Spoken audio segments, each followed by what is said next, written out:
হরফ হচ্ছে ল। এটা শিখবো ইনশাল্লাহ। দেখেন, আমরা খুব মনোযোগ সহকারে দেখব। কঠিন কিছু না, কিন্তু খুবই সহজ। আমি কিন্তু আপনাদেরকে অনেক সহজ করে পড়ানোর চেষ্টা করি, খুবই সহজ করে। এরপরে যদি আপনাদের কাছে কঠিন মনে হয় যে সিফাত টিফাত মিলাই টিলাই পড়াচ্ছি, ব্যাপারটা কিন্তু এরকম না। আমি আপনাদের মানে আপনাদেরকে এভাবে উপস্থাপন করছি যে এটা যেন মানে অনুশীলন করতে করতে মুখে সেট হয়ে যায়। আপনাকে সিফাত ধরে ধরে মুখস্থ করা, মনে রাখা, এর চেয়ে আপনি যদি এটাকে প্র্যাকটিস করতে থাকেন তাহলে এটা আপনার মুখে এমনি সেট হয়ে যাবে। এবং এটা সহজ পদ্ধতি। এটা যারা হয়তো সিফাত একটু একটু পড়েছেন এরা খুব ভালো করে এটা বুঝতে পারতেছেন যে এই পদ্ধতিটা আসলে কতটা কার্যকর। এবং শুরুতে হচ্ছে সিফাত মাখরাজ একসাথে করে পড়াচ্ছি, এতে মানে এভাবে আসলে শুরুতে পড়ায় না, কিন্তু এটা পড়ানোর কিছু কারণ আছে। যেমন আপনাকে শুরু থেকেই হরফের সঠিক উচ্চারণটা শিখতে হলে আপনাকে অবশ্যই সিফাতটাই ধরে পড়তে হবে। সিফাত ছাড়া যদি আমি আপনাকে পড়াই, হ্যাঁ আমি বলতে পারবো যে এই হরফটা আপনি বাতাস বন্ধ করেন, এটাতে বাতাস চালু করেন, ওইটাতে মোটা করেন, এটা পাতলা করেন, ওইটা আমি মুখে বলবো, কিন্তু আপনি ওটা মনে রাখতে পারবেন না। ওইটা আমি মুখে বলবো, বাট এটা আপনি মনে রাখতে পারবেন না। আর এইখানে যেভাবে পড়াচ্ছি এটা একদম লিখে লিখে দিচ্ছি, যে যেন হচ্ছে আপনি বুঝতে পারেন যে আসলে এটার মধ্যে কি কি আছে। তো আশা করি সবাই এটার থেকে উপকার হবেন। যাই হোক, আচ্ছা, যেটা বলতেছিলাম, পড়ব হচ্ছে ল।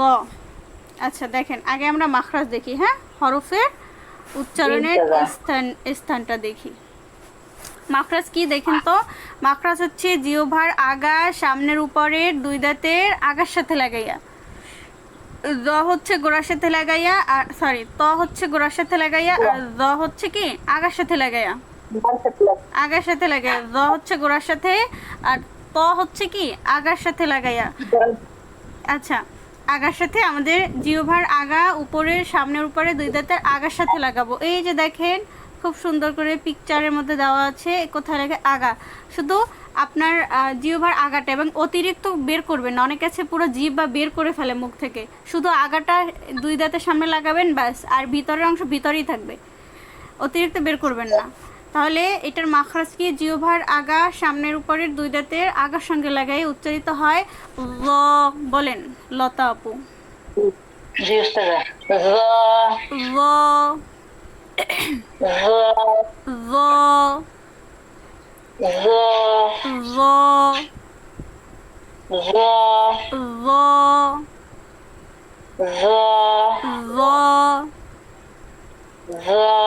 ল, ল, যযিযু, যযিযু। টান দিবেন না, এগুলো হারকত না, তাড়াতাড়ি পড়বো। যযিযু, যযিযু। পাতলা হয়ে যাচ্ছে। আচ্ছা, যজম দিয়ে দেখি আমরা। আও, বলেন আও, আও, আও, আও, আও, ইউ, ইউ, উল, উল, আল, ইউ, উল। জাল হয়ে যাচ্ছে কেন? ল না, এটা মোটা হবে।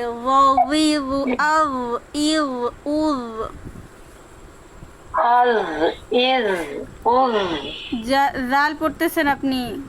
জাল এবং জর মধ্যে পার্থক্য এখানে। জাল হচ্ছে পাতলা, জ হচ্ছে মোটা। যদি আল ইজ পড়েন তাহলে তো আর এই হরফের অস্তিত্বই থাকলো না।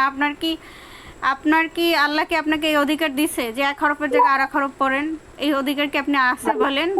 কারো আছে? আমাদের কারো আছে যে আমরা এটা পড়লেই হলো? কখনোই না। আল্লাহ যেই হরফ পড়তে দিছে সেই হরফ কি পড়তে হবে। আপনার কোনো রাইটস নেই যে আপনি জকে জাল পড়বেন, সিনকে সা পড়বেন। আছে? নাই। তো আপনাকে অবশ্যই চেষ্টা করতে হবে। সবাইকে বলছি, আপনাকে না, শুধু লতা আপুকে বলছি না, সবগুলো বোনকে বলছি যে আমাদের কিন্তু এই রাইটস নাই যে আমরা এক হরফের জায়গায় আর এক হরফ পড়বো। ঠিক আছে? তো এটা খেয়াল রাখতে হবে।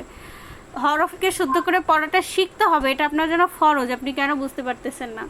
এটা কেন বুঝতে পারতেছেন না যে এটা আপনার শেখা কতটা জরুরি, এটা কেন আপনি বুঝতে পারতেছেন না? আমি জানি না। সব দুনিয়ার সব শেখা, দুনিয়ার সব কিছুর সব ধরনের জ্ঞান দরকার, সব একাডেমিক পড়াশোনা দরকার, বাট আরবি হরফকে যে শুদ্ধ করে শেখা, এটার যে একটা সঠিক উচ্চারণ আছে, এইটাই আমরা অনেকে জানিও না, শিখেও না, কখনো শেখার চেষ্টাও করি নাই। তো ইনশাল্লাহ হরফকে সঠিক করে শিখতে হবে। এটা আপনার জন্য ফরজ, ইবাদতের মতো একটা জিনিস। এইটা ইগনোর করার কোনো সুযোগ নাই। যদি করেন সেটা আপনি করতে পারেন, বাট আসলে কোনো সুযোগ নাই। আচ্ছা, তাহলে এটাকে মোটা হরফ, জালের সাথে মেশানো যাবে না, ঠিক আছে? যে আপনি আজ ইজ উজ বলতে পারবেন না, বলতে হবে আও, মোটা করে আও ইউ উ। বলুন। বলবো? হ্যাঁ বলুন। আউ ইজ উজ। আও মোটা, আও ইউ উ। আউ আউ ইজ উজ। ইউ ইউ জেড দিয়েও মোটা হবে, ইউ উজ। ইজ উজ। উজ আও ইউ উজ। আউ ইজ উজ। আল্লাহ আল্লাহ আল্লাহ আল্লাহ আল্লি আল্লি আল্লু আল্লু লন লিন লুন। লান লিন লুন।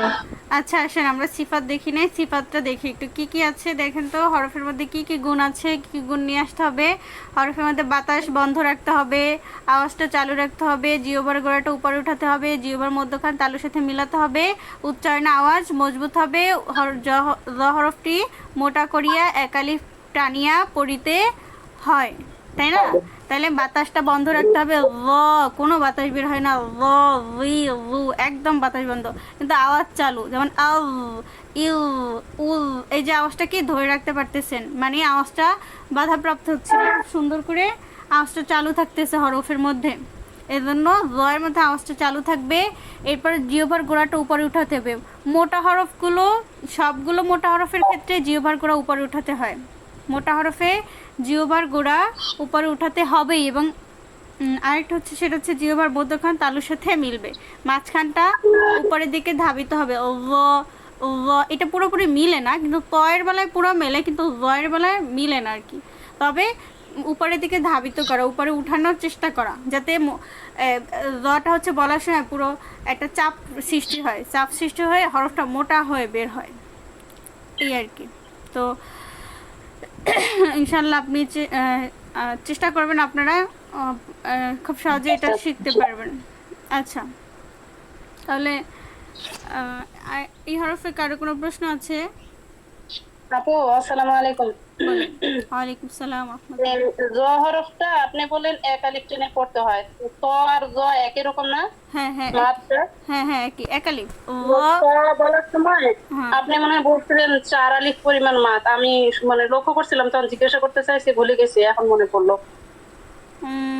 আচ্ছা আমি বলতে পারি না বলেছি কিনা, রেকর্ড করে রেখেছি, দেখবো না বলেছি কিনা, বলে থাকলে দুঃখিত। তবে এইটা এখানে একালিফ লেখা আছে, আমি এটা দেখিয়ে দিয়েছি আপনাদেরকে, যে নিচে সুন্দরভাবে লেখা আছে যে একালিফ টান। আচ্ছা জি, কারণ এটা তো ত গ এগুলা তো একালিফ টান, সেটা ঠিক। মানে ওইখানে হয়তো বলতে ভুল হয়েছে কিনা জানি না, আপনি রেকর্ডটা শুনলে বুঝতে পারবেন। আচ্ছা আচ্ছা, যদি মানে বলায় ভুল হয়ে যেতে পারে। আচ্ছা আচ্ছা, ওয়ালাইকুম সালাম রহমতুল্লাহ। আচ্ছা তাহলে জয় কারো কোনো প্রশ্ন আছে বলেন। প্র্যাকটিস করতে হবে, এমনিতে উচ্চারণ যদি কারো না আসে সেটা অন্যরকম, তবে প্র্যাকটিস করতে হবে আর কি, প্র্যাকটিস করলে চলে আসবে। অবশ্যই আপনি জয়ের মধ্যে যেই সিফাতগুলো আছে এইগুলো রাখতে হবে আপনাকে, এগুলো যদি আপনি বাদ দিয়ে দেন তাহলে আপনার জ জাল হয়ে যাবে, জটা কী হয়ে যাবে, জাল হয়ে যাবে। এজন্য এটার মধ্যে এই গুণগুলো সিফাতগুলো আপনাকে রাখতে হবে, জাহার রাখতে হবে, রিখাওয়া রাখতে হবে, ইস্তিলা রাখতে হবে, ইতবাক, তা এই তিনটা অন্তত রাখতে হবে। মানে আপনার এই দুইটা যদি আপনি রাখেন, ইস্তিলা আর হচ্ছে ইতবাক, তাহলে অফটা মোটামুটি হয়ে যায়। দেন এই দুইটা আদায় করতে গেলে হচ্ছে এই জাহার এবং রিখাওয়াত এই দুটো এমনি উল্লাহ হরফের মধ্যে আসে, আমরা বলার মধ্যে এটাতে ওরকম সমস্যা ফিল করি না, বা আমাদের এটা বলতেই সহজ হয়। বাট এইটাতে হচ্ছে ইস্তেআলা ইতবাক এই দুইটা জিনিস আনতে অনেকে হয়তো অভ্যাস নেই, আগে এভাবে পড়েন নাই। সো আপনি হচ্ছে টার্গেট রাখবেন যে আপনার জন্য এই দুইটা বৈশিষ্ট্য নিয়ে আসার আপনার টার্গেট। যারা হচ্ছে এগুলো পারেন নাই বা আগে কখনো পড়েন নাই, তারা হচ্ছে দুইটা জিনিস আনার চেষ্টা করবেন হরফের মধ্যে। একটা হচ্ছে ইস্তেআলা আর ইতবাক, একটা হচ্ছে জিহ্বার গোড়া উপরে উঠবে, আর একটা হচ্ছে জিহ্বার মধ্যখান তালুর সাথে মিলবে আর কি। এই দুইটা জিনিস হচ্ছে নতুন হচ্ছে ট্রাই করবেন। আর বাকিগুলো আপনার এমনি হচ্ছে নর্মালি আপনারা পড়েছেন, তো এগুলো হচ্ছে আপনাদের অভ্যস্ত আছে এই দুইটা ছাড়া, এই আর কি।